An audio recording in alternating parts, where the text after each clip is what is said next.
Hey guys, and welcome in today's video where we are going to talk about today's hot potato, and that is once again Nvidia. Yes, Nvidia just recently surpassed Microsoft as being the #1 most valued big tech company out there, sitting upon a pile of money that is $3.3 trillion high, and that is an absolutely obscene amount of money. I can't even comprehend that.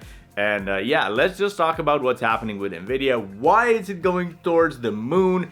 And is there any end in sight for it? I really hope this ain't gonna be another .com bubble, but hey, time will tell, right? But I don't think so. Yes, so Nvidia recently just surpassed Microsoft and Apple as being the most valued company out there on the stock market. That is in no small part due to its data center business and due to the fact that basically it's sitting atop of the pyramid of all things AI related. Yes, their hardware business when it comes to their H100 and H200 GPUs for the data centers and the big data that needs to be processed by most of the big tech companies out there. Well, you name it, you know it, Nvidia is going to be the one that's going to be supplying those GPUs. Definitely, there is no competition in sight right now for Nvidia, and they are leading in this segment by a whole lot. AMD is trying to do something else when it comes to, smart AI chips in notebooks and phones and stuff like that, but it doesn't even come close to what Nvidia can achieve by itself right now.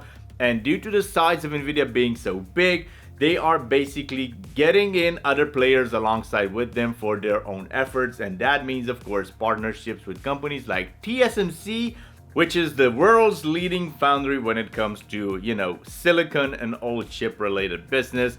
In this video, we are going to go over the financial statement for Nvidia and see exactly just how big the data center business is for them, and basically we'll get to see that the fraction or the puny fraction of profit that comes in from the GPU market just basically makes this a whole side hustle for them.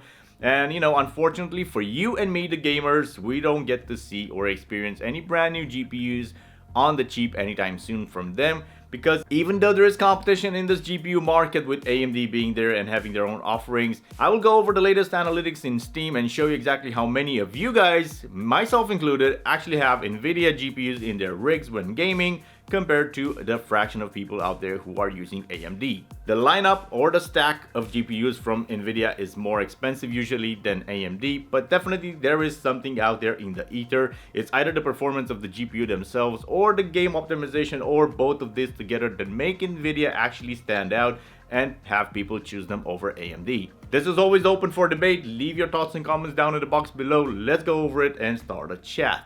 Alright, so yes, let's go over what's happening on Steam here. And as you can see, the hardware and software survey, this is as recent as May 2024. And straight off the bat right here, we can see that Nvidia definitely has a huge margin of around 76%, followed by merely 15% or 16% of AMD. Some Intel in there and whatever other can mean. So let's just click in here for more info and see what's happening. So let's go over the data now in detail, as you can see, starting off with the 3060 right here, we have around 6.2% as of May. People are using 3060s in their rigs to play on. Follow that up with a 1650. Oh my god, dude, 1650 in 2024. I feel so sorry for all of you guys who don't actually get to have nice decent gaming in 2024, because 1650 that's not the way to go. RTX 3060 Ti's around 3.84 of you guys are still using them right now in May. 2060s, 3070s, 1060s, 3060s, 3050s, 4060s in laptops, 4060s, 1050 Ti. Wow, okay. 4070s, 1616 Super, 3080, 4060 Ti's. And there we go, we have the first AMD Radeon graphics cards right now, sitting in 2.29% in May. I'm not really sure what variant of AMD, but definitely an AMD. Intel Iris Xe graphics, so 2% in May. 1660 Ti, integrated graphics from Intel. 3070, 2060, 4070, 2070, 1070, 1050. Another AMD right here at 1.14%.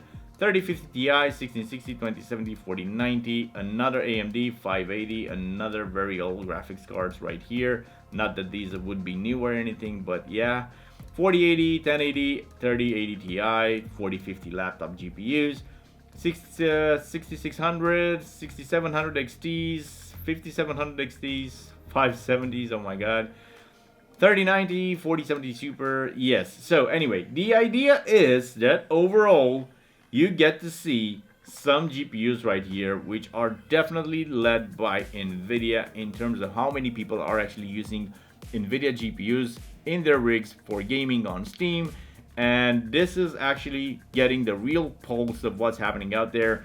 Even though Nvidia's GPUs are quite expensive, definitely this is the best barometer out there. And you know, if you want to get your pulse right, go to Steam and see exactly in the real world what people are using right now in their own rigs for gaming. And it all comes down to Nvidia, as it seems. Nvidia is definitely leading by a whole lot, and AMD is really lagging behind with their offerings, and that is of no surprise to me. But hey, yeah, I'm open up to discussions. Leave your thoughts and comments down below. Let's see what you have to say about this. Having talked about what's happening on Steam and your own personal choices when it comes to GPUs, we have to talk about the upcoming release of the 50 series graphics cards from Nvidia.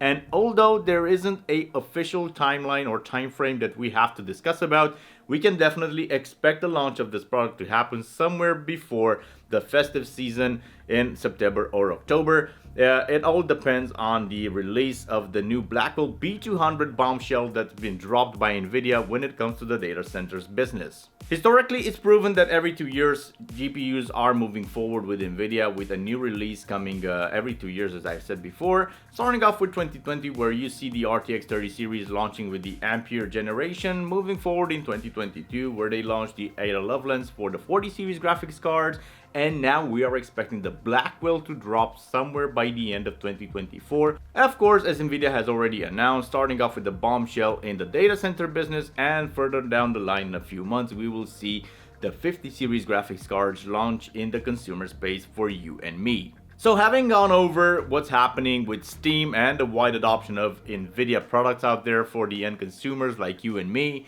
yeah, I'm sorry AMD, you're still quite some ways behind the curve there, but you have some catching up to do. And also talking about their financial results here, we get to see how the price of Nvidia just keeps going higher. How much higher? No one knows, but hopefully this is not just gonna be another .com bubble, although it doesn't seem to be quite that way. Another thing that's driving price up for Nvidia right now is definitely the fact that they had a split going on into their stock, basically decreasing the value of the stock tenfold, providing tenfold in shares for the actual people who actually do own shares, and basically opening up the door to even more people that can afford now to buy Nvidia stocks. So that's one other driver that's going to drive the price up. Another very important avenue for them is, of course, their strategic partnerships with brand companies like TSMC or Synology, and even indirect companies like Microsoft, with the help of OpenAI, that needs all that computing power from Nvidia and all those GPUs in order to have the chatbot working right.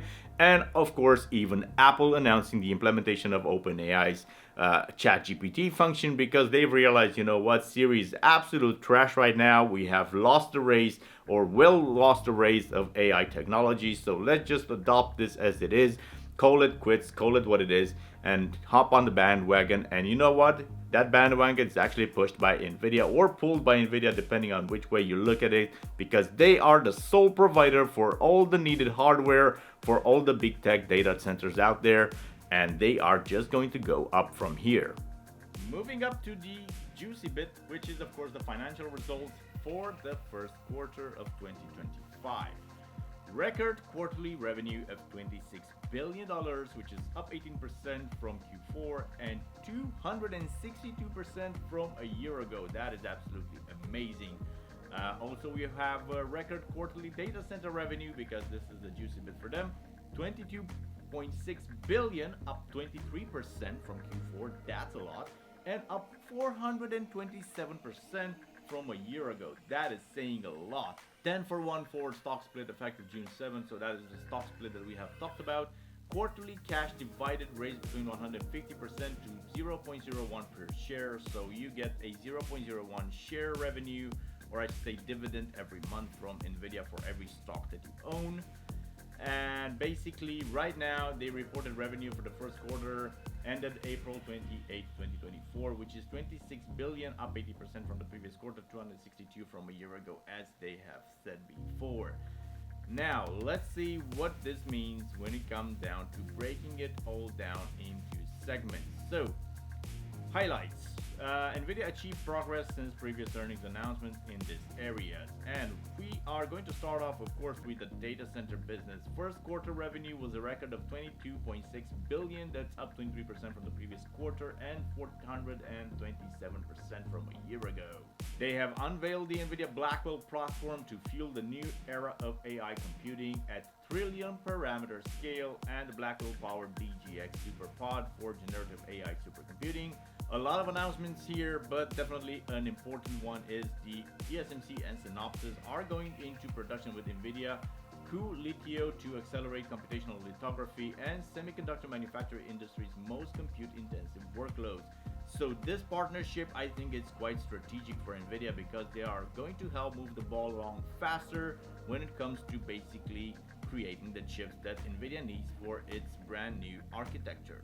There are other companies in here which have not even been listed, like Apple, because Apple announced that they are going to be replacing or actually updating Siri with the models from ChatGPT. So a partnership with ChatGPT definitely boils down to a partnership with Nvidia, because Nvidia is the backbone of OpenAI and ChatGPT. Alright, so the other gaming sector. Okay, we have the gaming and AI PC sector. First quarter for the gaming revenue was 2.6 billion. So let's compare the 2.6 billion with the 22.6 billion. So that's a tenfold difference right there between the gaming industry and the data center industry. But this is no slouch as well, as gaming is definitely important for Nvidia.